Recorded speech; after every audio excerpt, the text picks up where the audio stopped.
I often tell that AI is not going to replace your job, but somebody who's embraced AI far more than you have will replace your job. I don't know of a business leader today who's going to be in that position who is not a data leader, and that's a huge change. If you draw a parallel to the data industry, there's a lot of legacy tech that everybody is carrying. Remember the times I spoke, we had 60 technologies, all those tech still exist. Exactly. Some of it is not required. So you're essentially double paying. But the advancement we have seen in the tech space is the advancement you will see in the next 3 to 4 years on the people side. And I think AI assisted tech processes solutions will play a huge role there. Hi everyone, welcome to the Ravit Show. I'm super excited for today's session. I'm at the Infocepts office in Nagpur with the one and only founder and CEO of Infocepts, Shashank Garg. Shashank, welcome to the Ravit Show. Pleasure. We'll be discussing about various topics about data and analytics, modern data stack, data leadership, and much more. So folks joining us today, feel free to ask any questions that you have for Shashank. We're also doing a very cool, fun giveaways like we always do. So Infocepts will be giving away cool swag. What you need to do is just type in #Infocepts in the chat and we'll be picking up the winner. Just a little about Shashank Garg. An entrepreneur, mentor, and change maker, Shashank is passionate about all things data. He's a trusted advisor to CXOs of several Fortune 500 companies, helping leaders disrupt and transform their business using the power of data and AI. As the co-founder and CEO of Infocepts, he's credited with the scaling Infocepts from a two-people startup to a Gartner-recognized world's top 40 data and AI solutions provider. Also, he inspires his team to transform enterprises to stay data-driven and work with the focus of business outcomes. He advocates a culture that encourages continuous learning and growth. He values spontaneity, a sense of humor and playfulness. So Shashank, again, welcome to the Ravit Show. Such a pleasure to have you here. Can't wait to learn more about your journey, about how you've come this far. So can you just share a little about Sure. First of all, welcome to Infocepts, and thank you for hosting me. I'm super excited that you're here on our own Innovation Day. Exactly. And all our associates are going to demonstrate today all the cool innovations that they have built to disrupt the world of data and AI. So I'm looking forward to that later in the day. But to talk about my background, we actually started in 2004, both me and my partner Rohit, who came from several years of data and analytics experience in the industry, realizing how big of a gap existed between the worlds of business and analytics. Right. We often use the term business analytics as one phrase, but anybody who's worked in the industry, and I'm sure you talk to a lot of people, you'll realize just how big the gap is. And that's our focus. That's really what we are here to do. Today you can think of Infocepts as an end-to-end data analytics solutions firm, with an increasing focus on AI. And we're going to the market in a very different, very unique way. Right. So when we go to the market or go to our clients, we take our solutions, which are sort of a combination of processes, expertise, proprietary technologies, all packaged together to create what I call predictable outcomes for our clients. Right. And that's extremely important because in the world of data and analytics, it's just super hard to define or correlate everything that you're doing to the outcomes you're creating, right? So unless you start there, it's just very, very hard.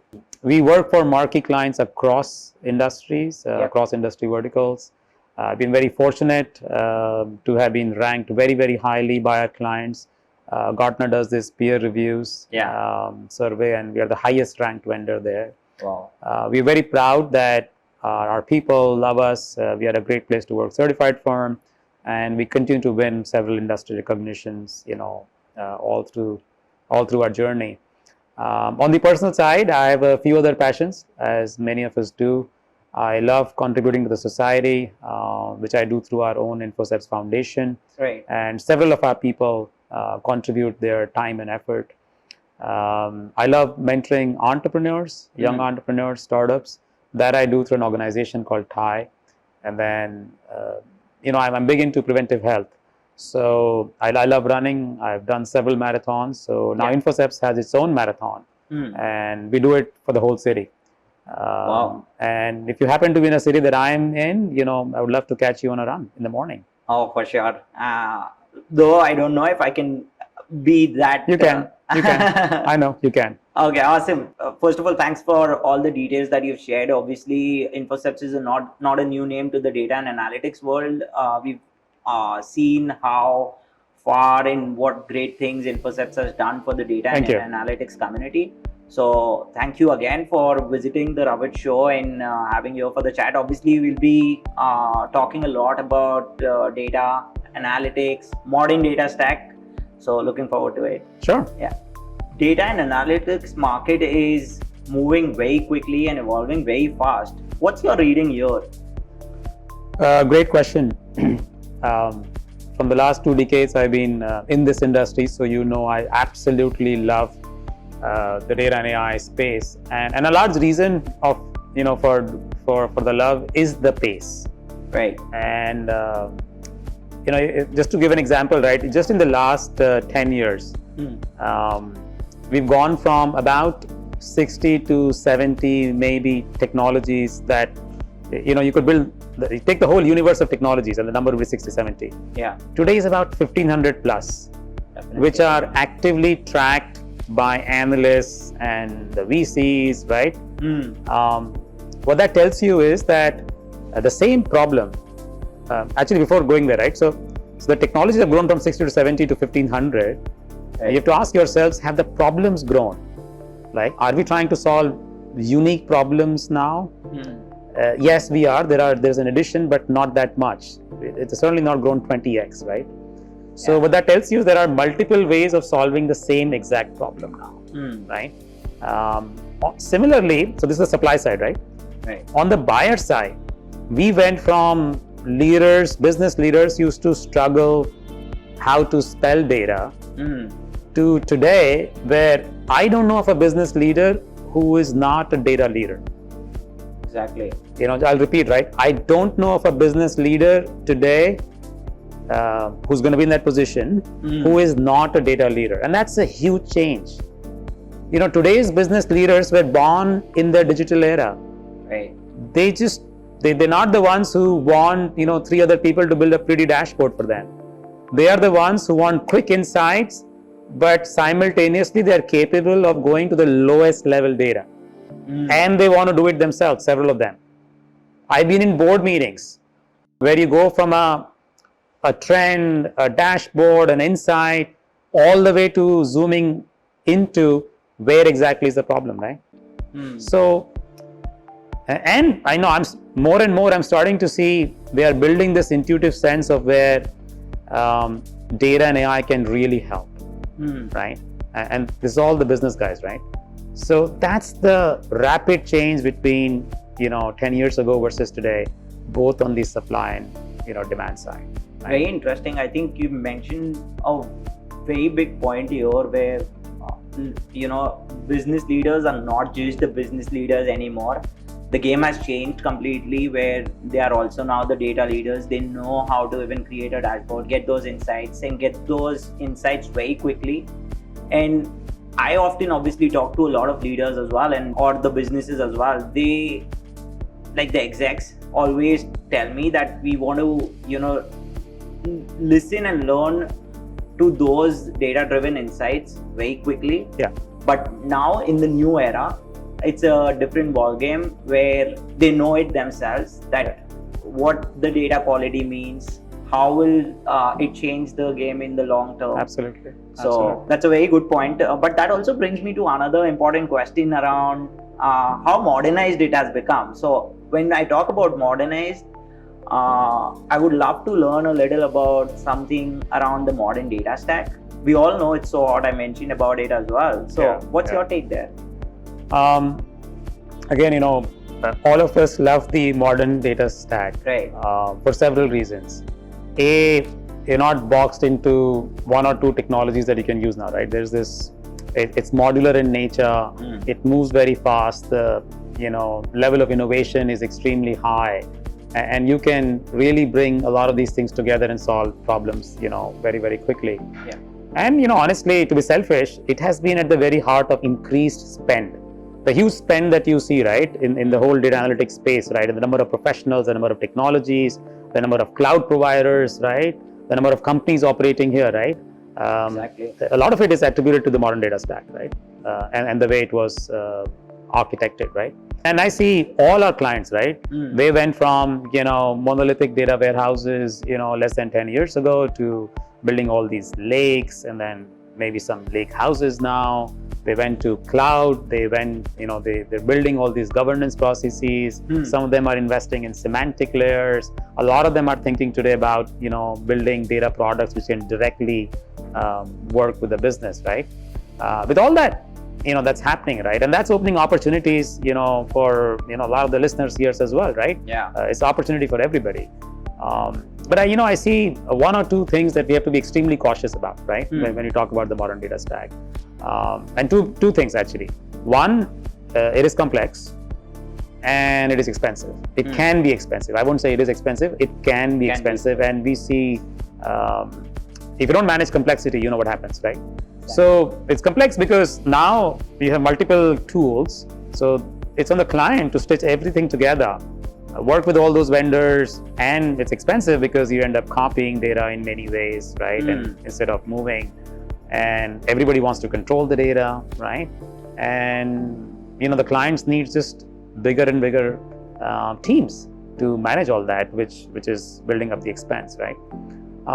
And all sort of this rush to build. I do think sometimes I see teams just forgetting the real reason why we are doing this. If you ask me, right, why does the modern data stack exist? At the core of it, right? It is to help that business user get that insight at the right time to inspire action. Right. That hasn't changed in the last 20 years, right? So that's the only caution, right, that I tell people, right? I mean, you can use all the tech, you can be on the cloud, you can build a data fabric, you can build data products, but unless you are inspiring action, so we almost take the reverse approach, right? We're like, how can we hide all this complexity and meet the needs, right? I mean, inspire action in the fastest possible way. If you study the modern data stack, right, there's this new category of solutions that you will see emerge, and there's already some names up there, right? That sort of package all these various vendors, right? Tied to business outcomes and offer it together as a solution. And that's sort of our approach to go to the market as well.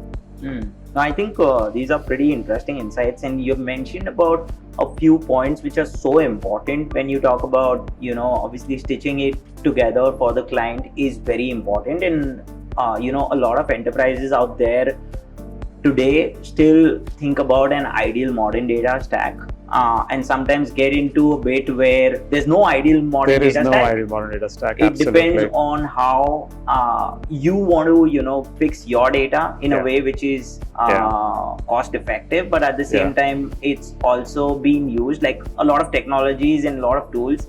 I've spoken to, obviously a few enterprise leaders as well, a few enterprise architects who are like, we have like 10 tools, we use only 2 of them. So that's a bigger problem too, where obviously there's, the data leadership team who kind of brings in like everything that you need, but you just need 2 of them. So that kind of is also another. See, as the, we talked about the modern data stack, right? This, I counted, I got this view of this 1400 technology that at least 70 different categories. Okay, and each category has about 15 to 20 players, right? And you ask yourselves, right, from sourcing, massaging, quality, laking it, and then, getting all the way to actions, do you need 70 different categories? You don't, right?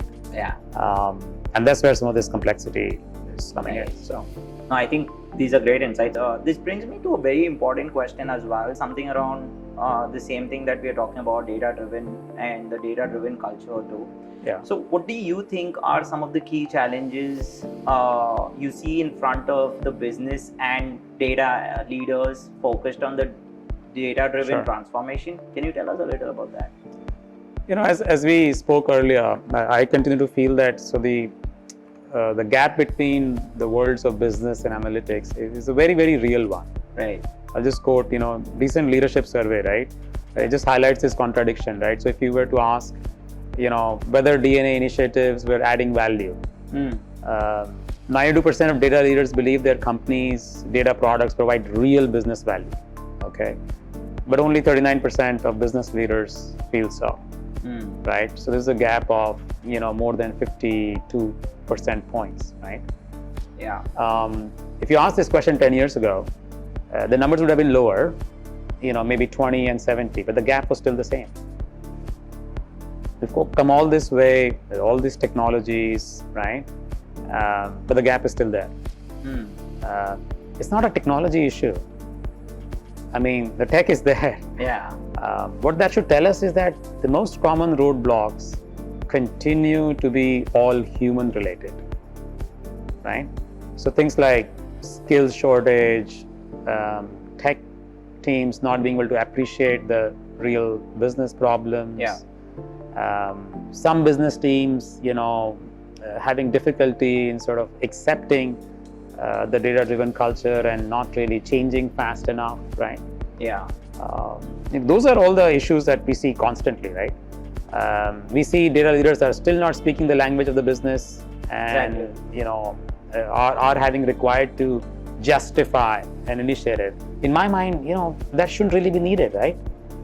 We all know the power of data. Yeah. We spoke about the business leaders truly getting it, so that shouldn't be needed, right? And again, we see that there are people in the business who just wouldn't want to change, right? I think those are some of the problems that we see, today. There used to be a time where tech was an issue. We couldn't move fast enough. We couldn't build fast enough. I think we've gone past that. Yeah, that's very interesting point, because it has kind of changed rapidly in the last 10 years. Like you mentioned, obviously things were a little different where you can blame the tech.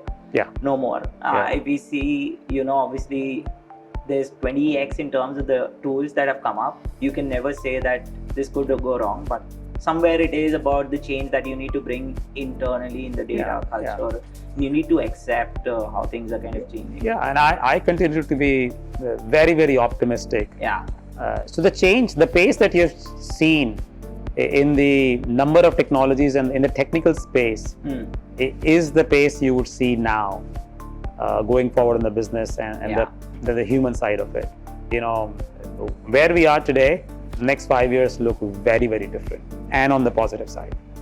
Awesome. Thanks, Shashank, for sharing about the challenges that the leaders kind of face in the data and analytics and the data-driven culture as well. Can you also talk a little about the opportunities? And that you see in front of the data and analytics? Absolutely. First one obviously is to just improve productivity. Especially in the times that we live in today, right? I mean, just so much economic uncertainty that we've seen in the last 3 quarters, right? Exactly. Financial crunch, slowing down of budgets. Nobody really knows what's going to happen in the next 3 quarters, right? There are people who talk about recession. I don't. I'm a little bit of an optimist there, but still, data shows that, companies who come out of this uncertainty or recessionary times, right, come out with at least doubling their revenue growth rates and margins, right, both, and they mercilessly cut wherever they need to deploy all their resources in the highest value activities, right?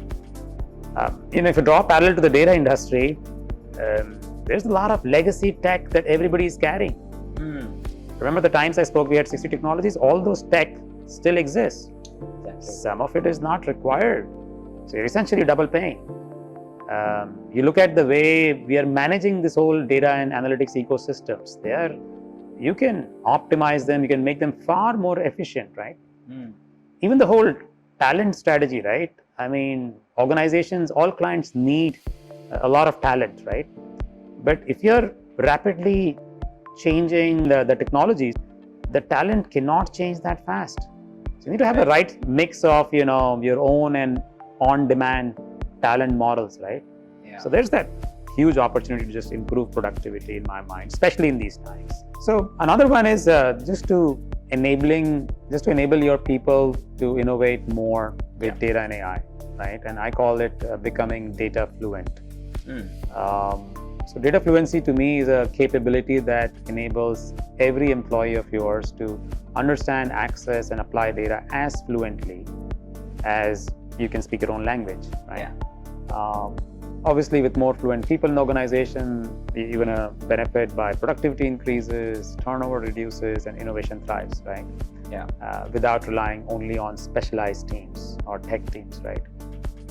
So a good opportunity is to actually, for all organizations, clients especially, to assess your organizational fluency, maybe establish experiment concepts like a data concierge, like a thin layer, right? Instead of a very big team, right? A concierge, right? Which can help you become more fluent.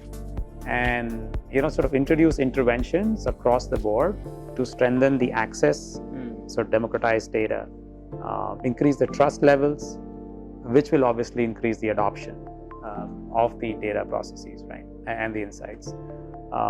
Lastly, I think there's a huge opportunity to reimagine how we bring value to the business using data and AI, right? And I'll take an example, right? So friends in the industry like Salesforce, Amazon, they pioneered the concepts of infrastructure as a service, platform as a service, building upon the software as a service paradigm, a couple of decades ago. And and they have thrived, right? And the benefits of those concepts are very well known, right? Because if you think about what exactly they did, right? Look at the way cloud is sold today, right? So you take away all the complexity of buying 10 different things, stitching it together, managing it on its own. So we are thinking that the data analytics technologies need to go through a similar paradigm. And we are calling it solutions as a service, right? So to us, that's a great opportunity as well. Solutions as a service, that's new to me. Can you tell us more about it? Sure. It's really what I said earlier, right? So solution as a service is really a combination of processes, technologies, our expertise, and then everything sort of packaged together in one easy solution, which is focused on delivering predictable business outcomes, right? And if you add everything up that we've been talking, right, about the modern data stack, the splurge in technologies, the shift in buying behavior, I see that this approach is almost inevitable, right? But to adopt to this new approach, it does require a shift in thinking, right? And a great example is the early cloud adopters, right? So that people who invested early on in cloud, what that did to their own trajectory in terms of their pace of innovation, right? And something very similar needs to happen. And that's what I really mean as offering data analytics solutions as a service, right? It's really not that different than what you already see, but applied to the world of data analytics. We offer many such sort of domain-centric solutions. Right. We have a solution called Employee 360, which is for everything to do with people data, your employee data. We have something called Automate, which is to do with automating data-centric business processes. And then we're actually just launching what we call AI as a service for helping organizations realize the benefits of AI, right, without the risks, right? And I'll just elaborate, right? So the whole industry of automations has thrived, right? There are different technologies, people do it differently, right? And you should ask yourselves, right, that we continue to do manual processes, right, when it comes to the whole data analytics ecosystem. Wouldn't it be cool that if we had like a service where every month we sit down, we identify, it just gets done, right? Why go through, a typical process where somebody finds something, gives it to another team, they put in the backlog, they say we'll come back in 9 months, and by the time the opportunity is gone, right? So that's an example of what a solution as a service is. I think solution as a service is a pretty interesting approach. And as you mentioned, it's not new, but obviously it needs to be applied much more. Yes. And Infocepts is clearly doing that for their clients. So, and I think also the things that you all are coming up with, those interesting launches, will definitely want to learn more about AI as a service as well. Absolutely. So that brings me to a very important question. How does AI mean for the data and analytics, and how real is it? Oh, very real. And you're here for our innovation day, right? And you will see the number of solutions which are AI powered now, which have been impacted, or AI is just a very inherent or core part of those solutions, right? And that's what's so exciting about what's happening today, or has happened in the last 12, 18 months, right? And how I see the next 2-3 years. So, if you think about the traditional data, BI, sort of business intelligence paradigm, right? Business users really struggle to get access to the data.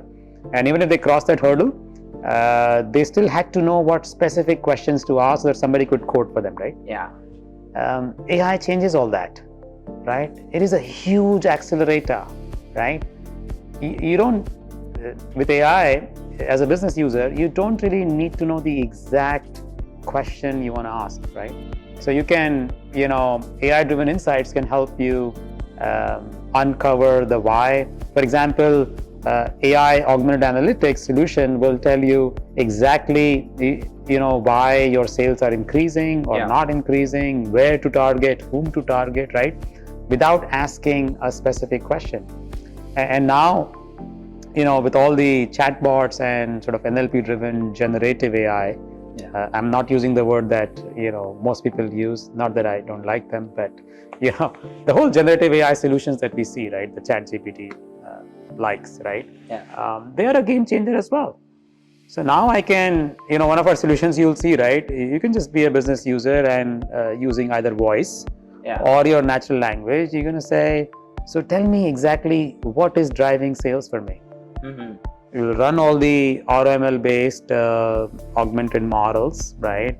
Scan through billions of rows, look for patterns, come back with, specific summary, which is not a table, which is not a dashboard, right? It is a summary. It is text, right? And it tells you all these parameters that impact. It also tells you all the correlations, and you can interact, right? You're like, oh, so what about age?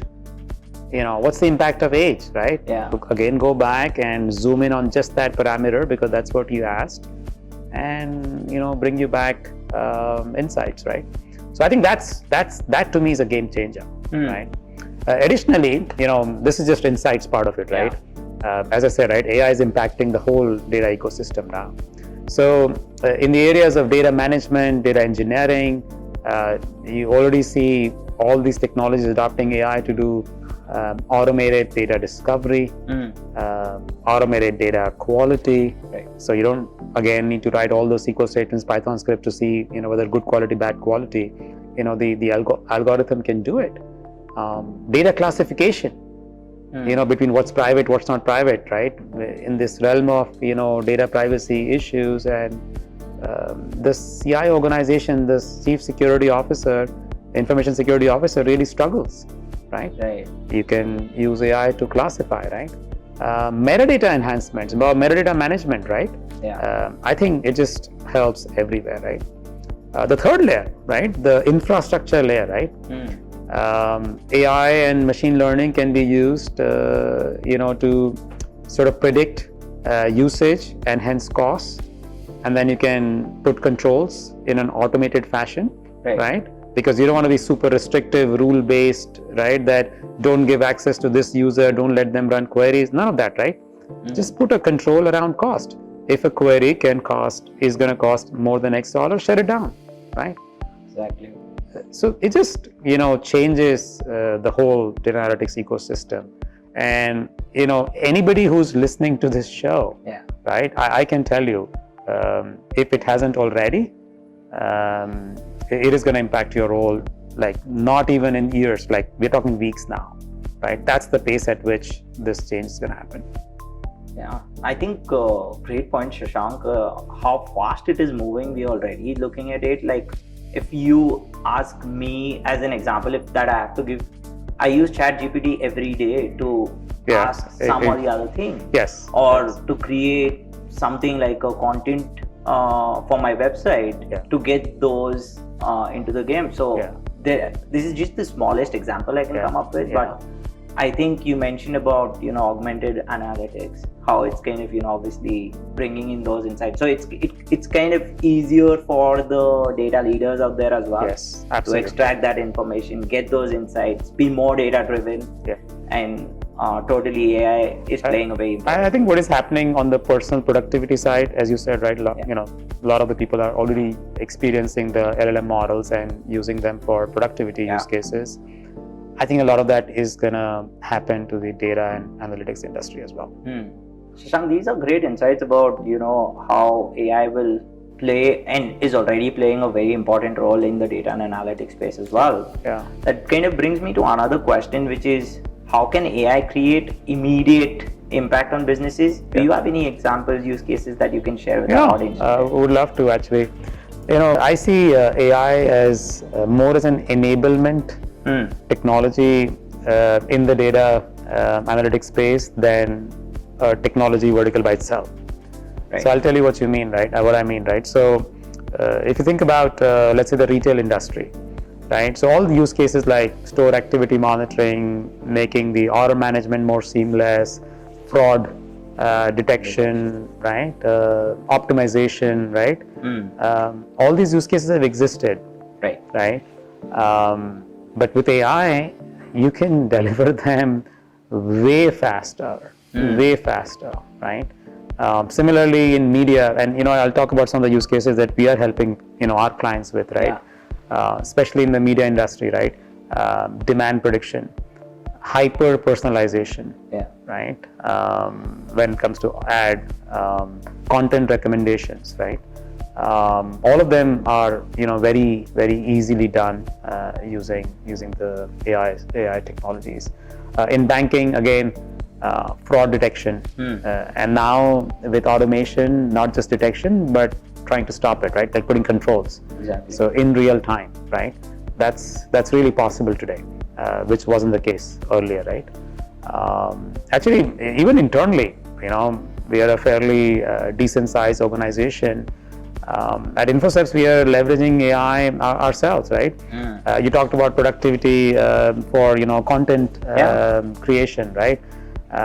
We use AI assistants to record, transcribe everything, and we have a global model, right? Earlier, somebody would have a call, would have a discussion, would summarize, send it back. You don't even do that anymore. It's just done, right? Our people analytics team just launched what we call internally Amber. That's engagement, assistant, right? So real-time feedback, the pulse of the employees, and just people interventions, right? It just made it very fast, right? So that's really, how I look at AI, for businesses. And it has quite impacted already. And like you mentioned, now we're talking about weeks. So can't wait to see how things are moving in very rapidly. Obviously businesses are wanting to make sure that they are adapting it as soon as possible. And I want to go back to what we discussed earlier, right? We spoke about the challenges, and I said, a lot of them are more human related. But I also made a statement that said that the advancement we have seen in the tech space is the advancement you will see in the next 3 to 4 years on the people side. And I think AI assisted tech processes solutions will play a huge role there. I think very good join there in terms of obviously stepping back and looking at how advanced the tech has become, but also the human and how AI kind of plays an important role in that. Absolutely. Pretty interesting. I'm sure a lot of business leaders would be intrigued and would be super interested to learn more about this. So how do you see the business leaders do to succeed with AI? Actually, great question. Actually, before we get to the nuances, right, I think we all need to recognize, take a sort of step back, right? And first acknowledge the immense opportunity that exists with AI, and acknowledge that we are truly sitting at the cusp of a huge transformation that is happening in the space of data, AI. I mean, using AI and huge transfer that's going to happen to all our businesses. And whenever you are at this cusp, right, the first thing you need to attack is the mindset, right? So I often tell the business leaders I meet that, you guys, embrace an AI first mindset. Exactly. I'll tell you what I mean, right? So instead of continuing to take the traditional approach of tackling all the data related problems and saying, how can AI increase productivity? How about doing the reverse? So embrace an AI first mindset and say, how can I get to the same insight, the same level of automation that I used to spend months, but just use auto ML based, auto analysis based technologies and see how far they can take me. And is it good enough? And if that's good enough, then there's no need for a lot of the manual work I used to do, right? And further top it up with using generative AI. Yeah. And make it conversational, make it natural, make it like the business teams don't need to learn another language. They can use their own language. So we talked about this Infocepts solution called AI as a service, right? That's exactly what that does. So all our clients who use that, it gives them the opportunity to make smart choices using data in minutes, right? So that the AI can automatically identify patterns in their data, run through millions of calculations at an extremely low cost. Okay, and identify the drivers that are really impacting their business, so that they can really maximize the actions, right? Secondly, to sort of gain the most out of these AI-driven insights, right? Everybody has to get comfortable with a little bit of experimentation. Totally. And on the cultural side, and this we have seen internally as well, right? And I see we do these actually for some of our clients. We actually do this hackathons, all this innovation contests. You're going to witness one today. Are a great way to build this culture, right? Everybody talks about, they give this gyan around, fail fast, succeed faster, quick ideas, but just talking is not enough. Get your business teams, get your data teams in a hackathon, let them build something together. It might be a complete throwaway. What that does is just works on their mindset, right? It's also essential that, as we produce more and more AI-driven insights, the teams are comfortable, because AI in some ways can be a total black box. Exactly. And sometimes it will tell you things that you didn't expect it to, right? So the whole explainability part of it, right? It's very important that you also build whatever tech you use, right, or solution you used. It also gives you, why it is saying what it is saying, right? Or else we know. I mean, we have such high levels of inertia, all of us, right? We won't move, right? And lastly, you want to set up systems that ensure that your models don't become obsolete, right? So the whole DevOps, DataOps, MLOps paradigm, right? I think organizations truly need to adopt that. So there's continuous training happening, and you continue to stay relevant and attack newer and newer challenges. Right. I think, Shashank, these are great points in terms of, starting from having that mindset. You need to change the mindset of the organization, and it's not going to happen overnight. Yeah. For sure. And having days like these where you bringing in all the teams together, like the innovation day that you're doing here today, I think it's a game changer. I was also talking to your team about it, and I'm like, this is something every company, every organization, even if it's a startup, they need to do. Even if they have like 5 folks in a department, if they bring them all together, I think that collaborative effort kind of also helps them to get innovation in place, helps them to understand something which is new and trending, and AI could be one of them. And and as you mentioned, it could be a black box altogether. But if you have the teams together, if you bring them all together, they can actually discuss about what's the breakthrough and do wonders. So thanks for that. I think this is pretty interesting insight that our audience is getting today. Shashank, I know we've covered a good ground today in terms of talking about AI, but also I get a very common question, and that is, I'm a data and analytics professional. how does one prepare for the AI era in data and analytics, if I may call so? Sure. As we just spoke about business leaders, right? I think the same thing applies to professionals, especially in the tech space, right? And I was one not too long ago. Work on your mindset. First of all, believe that you're already an AI professional. That's where you begin, right? So just get over the hump. And if you're feeling this feeling, right, that how do I, and if you're getting anxious, right? Yeah. Believe that you're already way ahead because you have a really solid foundation on data, right? Exactly. Which is the backbone of all AI that is out there, right? From a skills perspective, the same things, right? Programming, data engineering, data analysis, problem solving will be very, very critical to making a successful career there. And we spoke about the pace of technology innovation, and AI is just going to accelerate that, right? So that developing that strong business acumen, right, an intuitive sense of what are you trying to really solve, right? And then asking the questions to develop a much deeper understanding of what exact problem are you trying to solve, right? And right sizing your solution, right? Extremely important.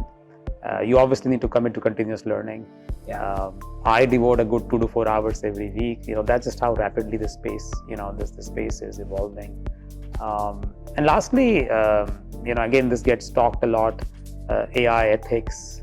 I've met professionals who look at it. When I meet young professionals, right, they're generally far more socially conscious. I wouldn't say socially responsible yet, but certainly conscious, right? I think it's a very easy next step to just understand the ethical implications, spend some time.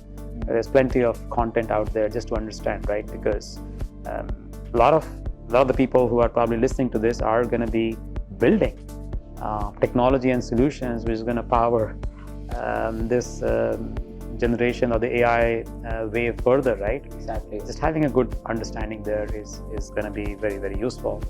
I always say that AI today is sort of this hyper intelligent, all-encompassing, but 10-year-old kid who doesn't have. It's ingested massive amounts of data, right? But it doesn't really have any context of the business or the problem you're trying to solve, right? So unless you spend time in understanding how it works and are feeding it the right data, you wouldn't benefit from it, right? And I'm sure you've experimented with generative AI, and then how much prompting you have to do to get to something useful, right? Exactly. Apply that to organizational context when it comes to data and insights, right? There is work to be done there. Finally, I do believe that there's this. Sometimes people get into this. Oh, AI is going to replace my job, right? And then I often tell that AI is not going to replace your job, but somebody who's embraced AI far more than you have will replace your job. Right. I think these are amazing insights in that quote. I love that quote because I get that question often as well. That does do you think AI will actually replace our jobs? In the marketing world, in the content world, it's a big question right now where things are more automated. So you're right there. It's more about who can be an amazing prompt engineer, maybe. And as you may have realized yourself, it's not a big leap. It's not a big leap. It's a mindset. Yeah. Very true. Thanks for that information, Shashank. Thanks.